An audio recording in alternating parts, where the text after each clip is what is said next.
¿Sabes qué es? Una esposa trofeo que se oxidó. La palabra cortó el restaurante abarrotado como una cuchilla cortando la seda. Y por un instante horroroso, toda la sala pareció congelarse a mi alrededor. Mi esposo Gregory estaba en el centro de Eram, su nuevo restaurante de lujo en Denver, rodeado de inversores con trajes caros y mujeres rebosantes de diamantes. Su copa de champán estaba en alto y la sonrisa en su rostro sugería que acababa de soltar el chiste más ingenioso de la noche.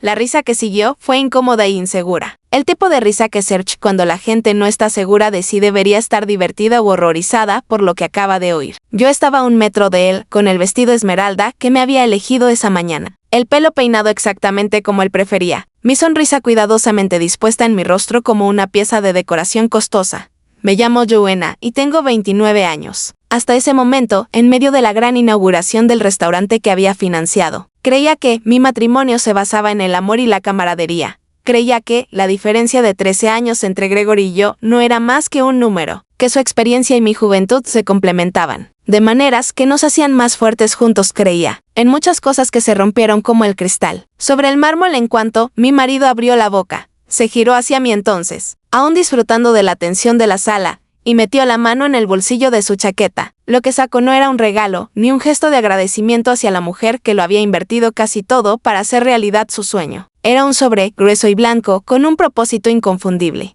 «Ya que vamos a hacer anuncios esta noche», dijo Gregory, con la voz ensayada y suave de quien ha ensayado este momento. Decidí que también me quitaría esto de encima. «Joanna, cariño, voy a solicitar el divorcio. Mi abogado redactó los papeles la semana pasada. ¿Lo entiendes, verdad? Un hombre en mi posición necesita a alguien que pueda seguirle el ritmo a la imagen». La sala se quedó en silencio. No el cómodo silencio de la conmoción, sino el silencio ansioso de los espectadores que sabían que estaban presenciando algo de lo que cotillarían durante meses. Podía sentir sus ojos fijos en mí, esperando ver si lloraba, gritaba o suplicaba. Querían una escena, querían drama para acompañar sus caros aperitivos y vino importado. No les di nada. Extendí la mano y tomé el sobre de los dedos de Gregory. Mi rostro permaneció sereno, mi respiración firme, mi postura tan elegante como el vestido que llevaba. Años de aprender a navegar por su mundo me habían enseñado a ocultar mis emociones, a sonreír cuando me derrumbaba, a aparentar calma cuando las tormentas rugían en mi interior. «Gracias por avisarme», dije, con una voz tan serena que me sorprendió incluso a mí. «Agradezco la claridad». La sonrisa de Gregory se desvaneció. Había esperado lágrimas. Había esperado súplicas. Él esperaba que me derrumbara frente a sus inversores para poder interpretar el papel del marido paciente que lidia con una esposa sensible. En cambio, le negué la satisfacción. Su aclara la garganta, me di la vuelta y caminé hacia la salida, haciendo resonar mis tacones contra el suelo pulido a cada paso. Detrás de mí oía a Gregory intentando reiniciar la fiesta de la noche. Su voz era un poco demasiado alta, un poco demasiado forzada. Intentaba recuperarse de una escena que no había salido según su guión. El aparcacoches me trajo el coche y conduje a casa en silencio, con los papeles del divorcio sin abrir en el asiento del copiloto. El horizonte de Denver brillaba en mi retrovisor hermoso, frío e indiferente a la destrucción que acababa de ocurrir. Había entrado en ese restaurante como esposa, como compañera, como creyente en un futuro que incluye a Gregory en el centro. Salí siendo algo completamente distinto. Cuando entré en la entrada de nuestra casa, la casa que había ayudado a comprar con mi propia herencia, me quedé sentada en el coche durante casi 20 minutos sin moverme. Mis manos se aferraron al volante hasta que mis nudillos se pusieron blancos. Sentía una opresión en el pecho, como si alguien me hubiera vendado las costillas y las apretara poco a poco. Pero no lloré. Todavía no, ya habría tiempo para llorar más tarde, en privado, donde nadie pudiera usarlas en mi contra. A lo que volvía una y otra vez era la palabra oxidada. Me había llamado oxidada, como si fuera una herramienta que había perdido su utilidad. Una pieza decorativa que se había deslustrado con el tiempo. Tenía 29 años y mi marido ya había decidido que mi vida había pasado. La cruel ironía era que todo lo que le rodeaba. Se aclara la garganta, el restaurante, los inversores. La oportunidad que celebraba esa noche existía gracias a mí. Mi dinero, mis contactos, mi disposición a creer en un hombre que me veía como nada más que un objeto brillante para exhibir cuando convenía y descartar cuando aburría.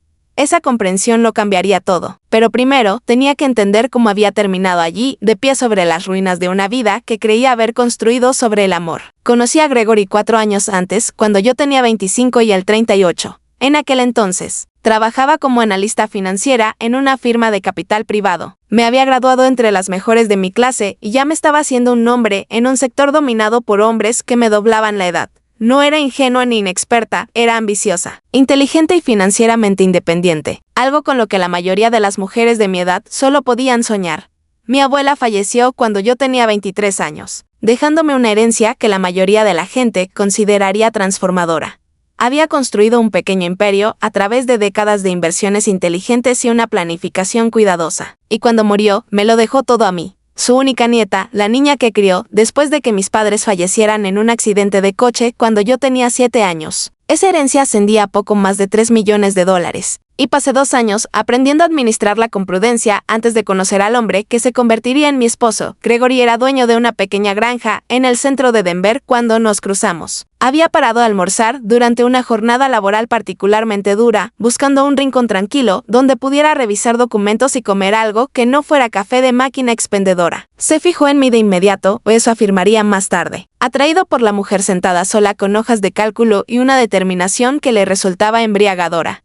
Era encantador de una manera que parecía genuina. Me preguntó por mi trabajo, escuchó con lo que parecía un interés genuino y me hizo reír por primera vez en semanas. Cuando me pidió mi número, al final de la comida, se lo di sin dudarlo. En retrospectiva, me pregunto si ese fue el primer error o si los errores vinieron después, amontonados uno sobre otro hasta que ya no pude ver cómo se desmoronaban los cimientos. Nuestro noviazgo fue intenso y romántico. Gregory sabía cómo hacer sentir especial a una mujer. Cómo planificar citas que parecían espontáneas pero que estaban cuidadosamente orquestadas para conquistarme. Me envió flores a la oficina. Recordaba cada detalle que le conté sobre mi vida y lo mencionó semanas después, demostrando que había estado prestando atención. Me introdujo en su mundo del aje, gastronomía y la hospitalidad con el entusiasmo de un hombre que realmente amaba su oficio. 6 meses después de conocernos, me propuso matrimonio mirando hacia atrás. Sé que fue demasiado rápido, sé que debería haber esperado. Debería haberme dado más tiempo para ver más allá de los gestos románticos y al hombre que se escondía tras ellos. Pero estaba enamorada, verdadera y profundamente enamorada de alguien, que me hacía sentir vista y valorada de una manera que no había experimentado desde la muerte de mi abuela. Dije que sí sin dudarlo, nos casamos en una pequeña ceremonia, a la que asistieron amigos cercanos y socios de Gregory. Llevé un sencillo vestido blanco que a mi abuela le habría encantado. Gregory llevaba un traje que costó más que mi primer coche. Pasamos nuestra luna de miel en Italia, donde habló sin parar de su sueño de abrir un restaurante de lujo que pusiera Denver en el mapa culinario. Ese sueño requería dinero, muchísimo dinero. El tipo de dinero al que un pequeño empresario no tenía acceso, pero su nueva esposa sí. Gregory nunca me lo pidió directamente. Al principio, no, simplemente compartió su visión conmigo, me pintó imágenes de lo que podría ser y esperó a que le ofreciera algo. Cuando lo hice, pareció genuinamente sorprendido y agradecido. Prometió que mi inversión se multiplicaría por 10, que éramos socios en esta empresa, que todo lo que construyera sería de ambos. ¿Le creí? Su aclara la garganta, quería creerle. Mi abuela me había enseñado a ser cuidadosa con el dinero, pero también a invertir en personas de confianza. Confié plenamente en Gregory. Así que transferí $2,7 millones a la cuenta de la empresa, que con el tiempo se convertiría en Oram. Durante 3 años, vi cómo mi dinero se transformaba en algo hermoso. Asistí a reuniones con contratistas y diseñadores. Revisé las proyecciones financieras y le ofrecí sugerencias basadas en mi experiencia y análisis. Acompañé a Gregory en cada hito. Celebré cada pequeña victoria y asumí cada revés como algo que superaríamos juntos.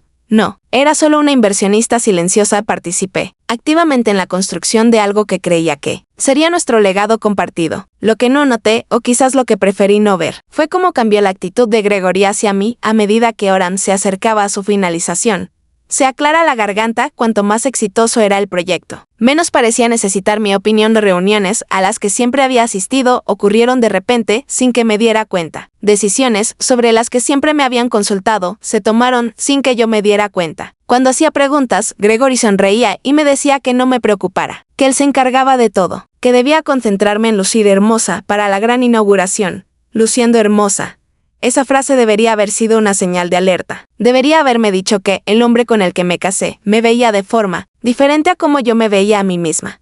Pero estaba tan comprometida emocional y económicamente que no me atreví a analizar lo que estaba sucediendo con demasiada atención. Excusé su distanciamiento. Justifiqué su comportamiento diciendo que estaba relacionado con el estrés. Me dije a mí misma que, una vez que el restaurante abriera, todo volvería a la normalidad. En cambio, todo se vino abajo. La noche de la gran inauguración, llegué a Oram nerviosa pero emocionada. 3 años de trabajo finalmente estaban dando sus frutos. y estaba lista para celebrar junto al hombre que amaba.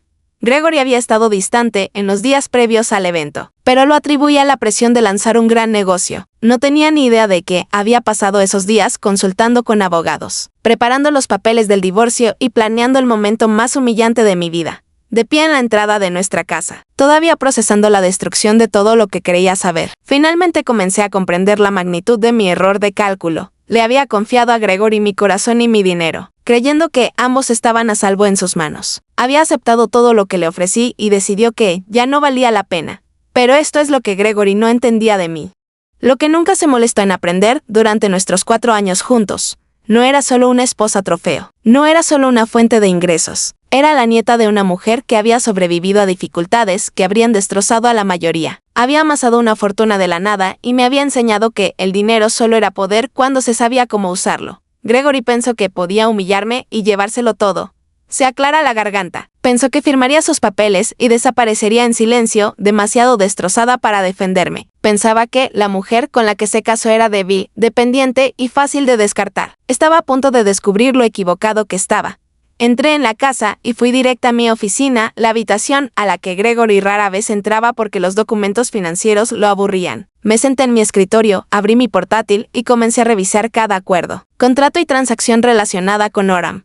Me temblaban las manos, pero mi mente estaba aguda, concentrada como no lo había estado en años. Los documentos confirmaron lo que ya sospechaba. Mi inversión de $2,7 millones se estructuró como un préstamo a la empresa, no como un regalo. Los términos eran claros, redactados por abogados que había contratado para proteger mis intereses, incluso cuando confiaba plenamente en Gregory. El préstamo podía ser exigido en cualquier momento con un preaviso de 30 días, y la falta de pago resultaría en la incautación inmediata de los activos de la empresa. Gregory nunca había leído esos documentos con atención. Los había firmado porque se lo pedí, convencido de que nunca los usaría en su contra. Asumió que mi amor lo protegería de las consecuencias del acuerdo que firmó. Pero el amor no me había protegido esta noche. El amor no le había impedido humillarme delante de desconocidos. El amor no le había impedido desecharme como un accesorio desgastado.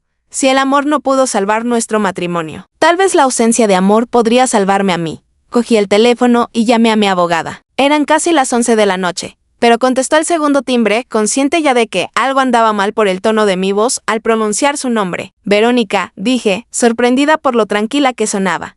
Necesito que inicies la revocatoria del préstamo de la inversión de Oram. Los 2,7 millones esta noche. Hubo una pausa al otro lado de la línea. Verónica había gestionado el patrimonio de mi abuela y ahora gestionaba el mío. Conocía mi situación financiera mejor que nadie, excepto yo. También sabía lo que significaba esta llamada. Joanna, ¿estás segura? Una vez que empecemos este proceso, no habrá vuelta atrás. El negocio se derrumbará sin esa financiación. Destruirás todo lo que Gregory ha construido. Pensé en la palabra oxidado. Pensé en el sobre con los papeles del divorcio en el asiento del copiloto. Pensé en las risas que siguieron a la broma cruel de mi marido. Las risas de la gente que me veía como un simple chiste. Estoy segura, dije, se aclara la garganta. Envía la notificación esta noche. La quería en sus manos para mañana. Al terminar la llamada, me senté sola en la oscuridad de mi oficina, rodeada por la evidencia de una vida que había construido con esmero y un matrimonio en el que había deseado creer con desesperación. Las lágrimas que había estado conteniendo finalmente brotaron, silenciosas y ardientes, rodando por mis mejillas mientras lamentaba no solo el fin de mi matrimonio, sino la muerte de la mujer en la que había confiado tan ciegamente. Pero incluso mientras lloraba, un nuevo sentimiento crecía en mi interior. No era ira, aunque la ira estaba presente. No era tristeza, aunque la tristeza amenazaba con abrumarme. Era algo más silencioso y poderoso, algo que se sentía como despertar después de un sueño largo y agitado. Era claridad. Durante años, me había definido en relación con Gregory, su esposa, su compañera, su apoyo. Había invertido mis recursos y mi energía en sus sueños, creyendo que su éxito era nuestro éxito, que su felicidad era la mía. Había olvidado que existía antes que él, que era alguien antes de convertirme en su cómplice. Esa noche, eso cambió de esa noche. Comencé el proceso de recordar quién era y descubrir en quién podía convertirme. La mujer a la que Gregory había descartado como Rusty estaba a punto de demostrar que era de acero. No dormí esa noche. En cambio, me senté en mi oficina y hice planes metódicos y minuciosos como me había enseñado mi abuela. Revisé cada activo, cada cuenta, cada documento legal relacionado con mi matrimonio y mis inversiones. Identifiqué que era mío, que era suyo y que sería objeto de controversia. Para cuando el sol salió sobre Denver, tiñendo las montañas de tonos dorados y rosados, tenía una visión completa de mi situación financiera. era mejor de lo que Gregory imaginaba. La casa en la que vivíamos estaba solo a mi nombre, comprada antes de casarnos con fondos de mi herencia. Los coches estaban a mi nombre. Las cuentas de inversión que mantenía por separado eran cuantiosas y estaban intactas. Gregory había asumido que el matrimonio significaba que lo mío se convertía en suyo. Nunca se molestó en comprobar si esa suposición era legalmente correcta. Nunca preguntó por el acuerdo prenupcial que su abogado mencionó brevemente y luego olvidó. El acuerdo que yo había insistido discretamente en firmar antes de nuestra boda. Nunca se dio cuenta de que la mujer a la que llamaba Rusty se había estado protegiendo todo el tiempo, incluso cuando no sabía que necesitaba protección. La mañana trajo consecuencias. Exactamente a las 8 de la mañana, Verónica envió la notificación formal de revocación del préstamo al domicilio social registrado de Orem. Gregory la recibiría en cuestión de horas, y cuando lo hiciera, su mundo empezaría a derrumbarse. Me duché, me puse ropa cómoda en lugar de decorativa y vengante habría significado querer lastimar a Gregory como él me lastimó a mí. Respetarse a mí misma significaba comprender que merecía algo mejor de lo que él me había ofrecido, que valía más que la suma de mis inversiones, que mi valor como persona no tenía nada que ver con su opinión sobre mí. Había pasado 4 años moldeándome para convertirme en la esposa que Gregory quería, la hermosa compañera que financiaba sus sueños sin pedir nada a cambio. Me había perdido en su visión, sus prioridades, su definición de éxito. Ahora, por fin, estaba encontrando el camino de regreso a la mujer que mi abuela había criado, la mujer que conocía su valor y se negaba a aceptar menos. Los papeles del divorcio que Gregory me había dado seguían sin firmar sobre mi escritorio. En cambio, yo tenía mis propios papeles redactados, documentos que describían el verdadero panorama financiero de nuestro matrimonio, los bienes que había aportado, las inversiones que había hecho, la protección que había mantenido, documentos que expondrían cada suposición que Gregory había hecho sobre el equilibrio de poder entre nosotros. Pero antes de presentar esos papeles, antes de terminar oficialmente el matrimonio que Gregory ya había destruido, había una conversación más que necesitaba tener. No para cerrar el capítulo, ni para reconciliarme, sino por mí misma necesitaba ver su rostro cuando finalmente comprendiera lo que había perdido. Le envié un mensaje de texto a Gregory. La primera comunicación directa que había iniciado desde la noche de la inauguración. Contenía solo 5 palabras. Ven a casa esta noche.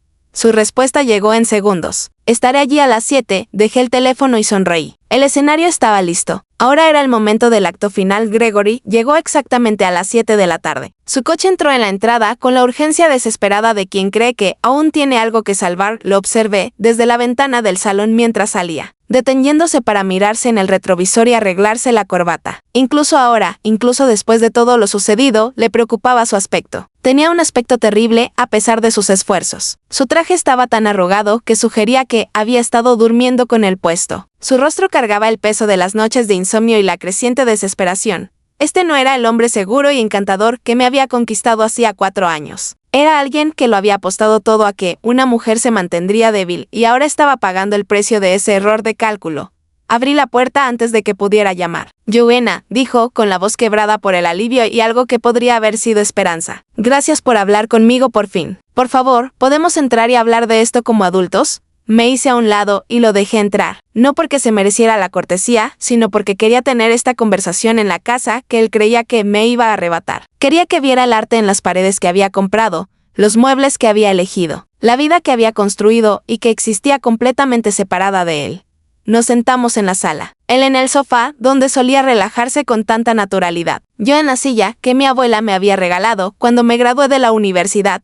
La distancia entre nosotros era de solo unos metros, pero parecía kilómetros. Sé que la he cagado, empezó Gregory, lanzando lo que claramente era un discurso ensayado. Lo que dije al principio fue estúpido y cruel. Estaba bajo mucha presión y arremetí contra la persona equivocada. No lo decía en serio, Joanna. Tienes que creerme. Escuché sin interrumpir, observando sus manos gesticular nerviosamente, su rostro contorsionado por una emoción artificial, sus ojos recorriendo la sala, buscando algo que usar como palanca. Seguía intentando manipularme, seguía creyendo que la combinación correcta de palabras me haría obedecer. Los papeles del divorcio fueron un error, continuó. Nunca debía haber hecho eso en público. Debería haber hablado contigo primero, explicarte lo que pensaba. Podríamos haber llegado a un acuerdo, haber encontrado una manera de separarnos que no destruyera todo lo que construimos juntos.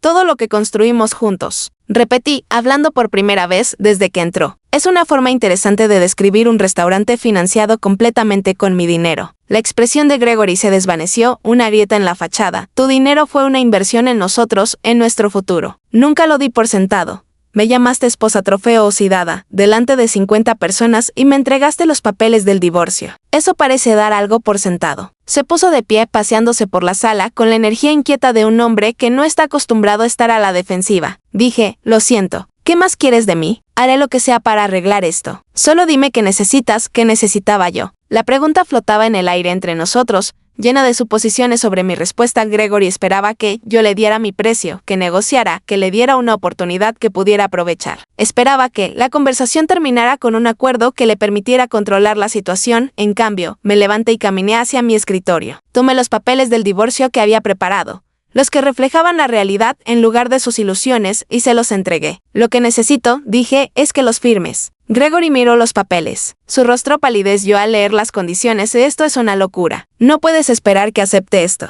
Me lo estás pidiendo todo, te pido lo que es mío. La casa que compré antes de casarnos, las inversiones que hice con mi propio dinero, los bienes que aporté a este matrimonio y a los que nunca contribuiste. Todo lo demás, incluyendo el restaurante que no puedes permitirte mantener, es tuyo, puedes conservarlo o perderlo.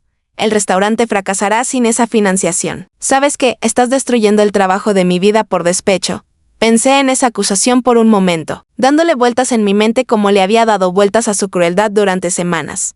Destruiste el trabajo de tu vida en el momento en que decidiste que yo era desechable. Simplemente me estoy alejando de los escombros. La desesperación de Gregory se convirtió en ira, su rostro se endureció, sus manos se apretaron en puños. Por un momento, sentí un atisbo de algo que podría haber sido miedo. La conciencia de que estaba sola en una casa con un hombre que no tenía nada que perder, pero me mantuve firme, negándome a mostrar debilidad, negándome a darle la reacción que buscaba.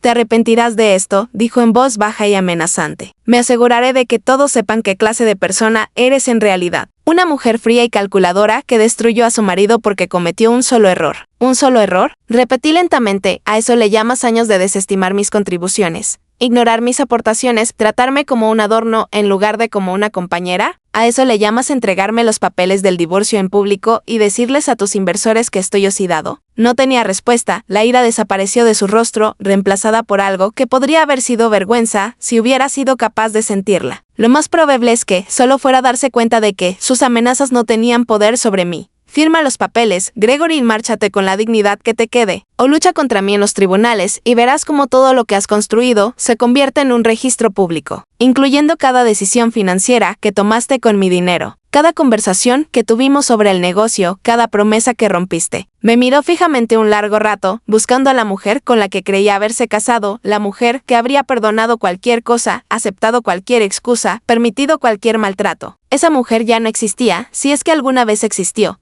Eres realmente fría, dijo finalmente, con voz amarga. Nunca lo había visto antes, pero de verdad lo eres. No, respondí con calma. Simplemente ya no estoy dispuesta a ser cálida con alguien que me trató como un objeto para usar y tirar. Hay una diferencia, yo lo vi debatir la decisión. Lo vi calcular sus probabilidades de ganar una batalla legal contra una mujer con más recursos y un historial documentado de fracasos. Lo vi darse cuenta, quizás por primera vez, de que había juzgado profundamente mal a la mujer con la que se casó. Finalmente, sin decir nada más, firmó los papeles. Le temblaba la mano al escribir su nombre. La firma, desordenada e irregular, era la marca de un hombre cuya confianza había quedado completamente destrozada. Cuando terminó, dejó el bolígrafo sobre la mesa y se dirigió a la puerta. Espero que sepas a qué estás renunciando, dijo, deteniéndose con la mano en el pomo de la puerta. Sé exactamente a qué estoy renunciando, respondí. Y sé exactamente lo que estoy ganando. Se fue sin mirar atrás, su coche salió disparado de la entrada con la misma urgencia desesperada con la que había llegado. Me quedé de pie junto a la ventana y observé hasta que sus luces traseras desaparecieron por la esquina. Entonces me senté en la silla de mi abuela y exhalé un suspiro que no me había dado cuenta de que estaba conteniendo. Se acabó. Finalmente, todo había terminado. Las semanas siguientes estuvieron llenas de trámites legales y el lento proceso de reconstruir una vida que ya no incluía a Gregory y el divorcio se formalizó rápidamente. Ambos estábamos ansiosos por terminar la relación, aunque por razones muy diferentes. Yo me quedé con la casa, mis inversiones y mi libertad. Él se quedó con el restaurante y la montaña de deudas que conllevaba. Oran cerró sus puertas 3 meses después de la gran inauguración. Incapaz de sobrevivir a la pérdida de financiación y al éxodo de inversores que ya no confiaban en la dirección, Gregory intentó salvarlo endeudándose, vendiendo activos e incluso intentando lanzar una campaña de financiación colectiva que apenas recaudó una fracción de lo que necesita.